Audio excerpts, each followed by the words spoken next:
Muy buen día, amantes de la literatura del pensamiento.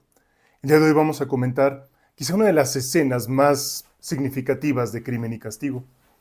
Fyodor Dostoyevsky, cuando escribe esta escena, lo hace teniendo en cuenta el peso que pueden tener los sueños, no solo en sus personajes, sino también en la mente de cada uno de nosotros.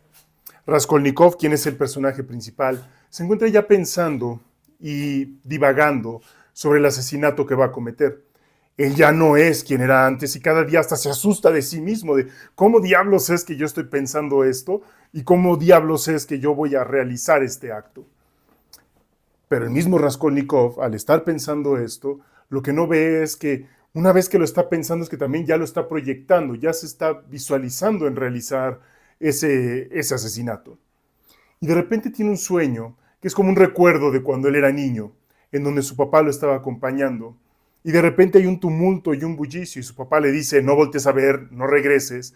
Pero Raskolnikov, en su afán de curiosidad de niño, se zafa del papá, de la mano del padre, y se regresa corriendo para ver la escena de qué es lo que está sucediendo. Y aquí es en donde lo que observa es algo que lo va a dejar marcado para siempre y que años después, al volver a soñarlo, le va a dar mucho significado. Lo que observa es que hay una bola de campesinos que están viendo a otro campesino que se llama Mikolka, si mal no recuerdo, quien está en su carruaje y con su caballo. Su caballo ya era una yegua con edad, ya vieja, anciana, que a duras penas sí podía andar y pues estaba muy agotada. Y Mikolka dice, anda, anda, y todos empiezan a reír. Lo toma entre personal y no Mikolka, y agarra el látigo y empieza a azotar de manera excesiva a la yegua. Esta gime y a duras penas y puede andar, y entonces dice, ahora no quiere andar, entonces súbanse todos y van a ver que puede con todos y más.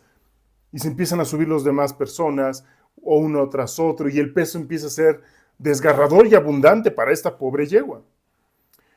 Pero llega un punto en donde Mikolka se ensaña.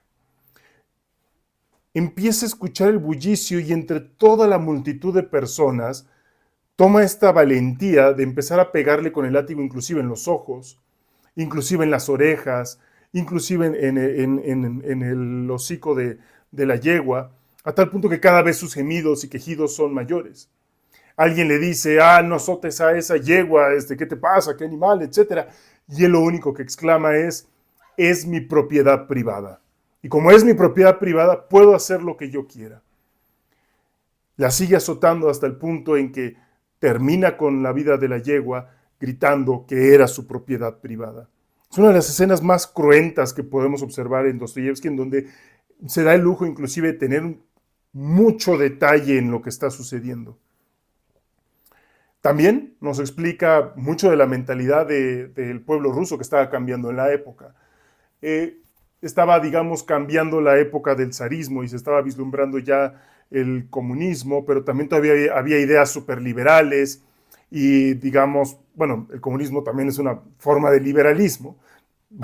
Es como una cosa, es una moneda que tiene el liberalismo, pero pues, su contraparte que se explica es el comunismo y pues ambos tienen el mismo sustento, digamos, comparten el mismo sustento teórico, pero no es motivo ahorita de este video.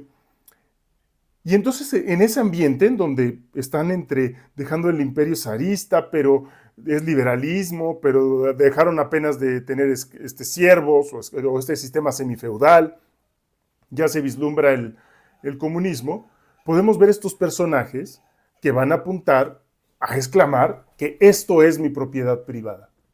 Y por tanto, al tener que exclamar que esto es mi propiedad privada, también están dejando que se vea un nuevo mundo en donde la propiedad privada va a existir, sea comunalmente, o sea individualmente, o sea, digamos, acaparada. En ambos era por ciertos individuos, es decir, en uno llegó a ser por los miembros del Partido Comunista en la Unión Soviética, y en el otro hubiera sido por un grupo de empresarios. Al final del día, pocas manos concentraban la gran mayoría de la riqueza, con efectos relativamente similares, a la larga un poco distintos al inicio. Pero entonces ese mundo ya se estaba vislumbrando y el mismo Raskolnikov, cuando ve eso, cuando es niño, es una imagen que no se puede quitar de la cabeza.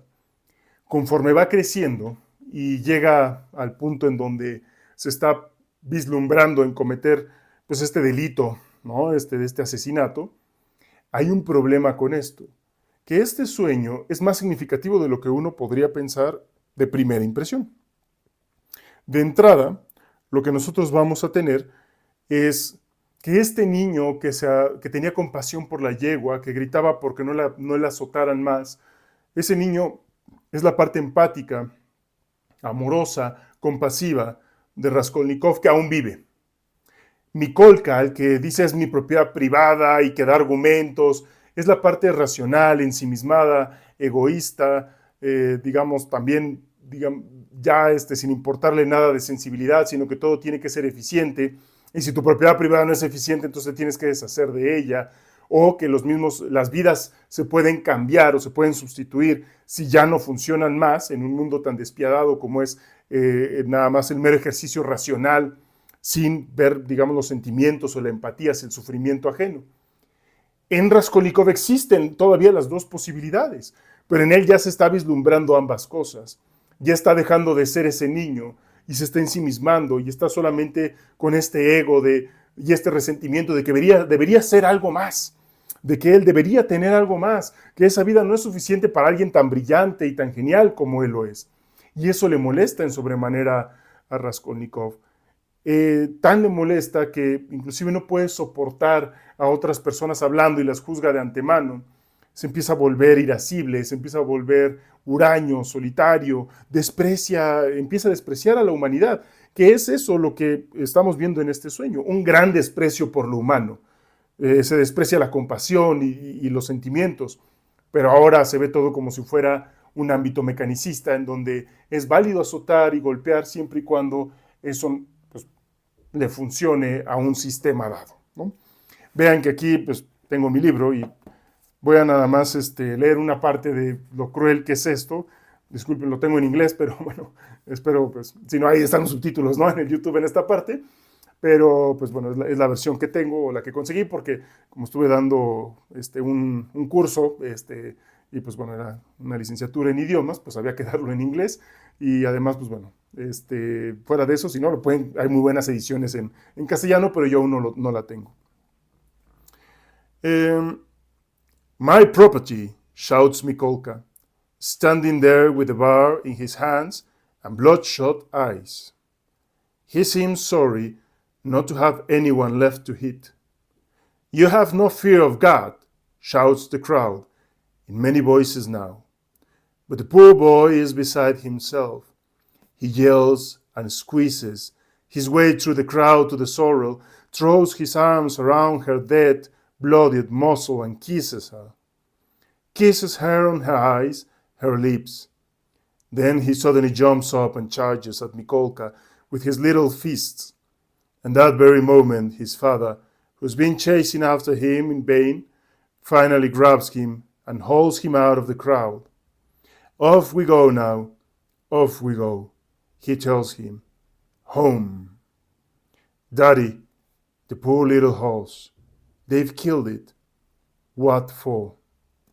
He sobs, but he can barely breathe, and the words burst from his tightening chest like screams. Just drunks fooling around. Off we go. It's none of our business, says his father. He hugs his father, but his chest feels tighter and tighter. He wants to catch his breath and scream, then wakes. Vean, híjole, es una belleza totalmente.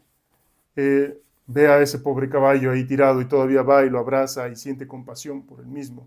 No es solamente un caballo más, es una vida que ahí quedó. Y su pregunta, ¿todo esto para qué? ¿Qué sentido tiene este sufrimiento? Algo que no parece, digamos, tener mucho hincapié en los escritos de Dostoyevsky es lo absurdo del sufrimiento sin sentido. El sufrimiento tiene que tener sentido y se debe de aceptar cuando tiene sentido. Pero no hay que sufrir a lo tonto, ¿no? No hay que sufrir a lo güey.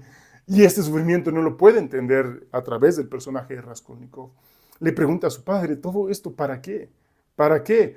y vaya, es entonces cuando despierta. Bueno, espero les hayan disfrutado, a pesar de ser tan pesado esta escena, hayan disfrutado la reflexión de esta escena de Crimen y Castigo junto conmigo y pues que pasen un excelente día y un gusto saludarlos por acá.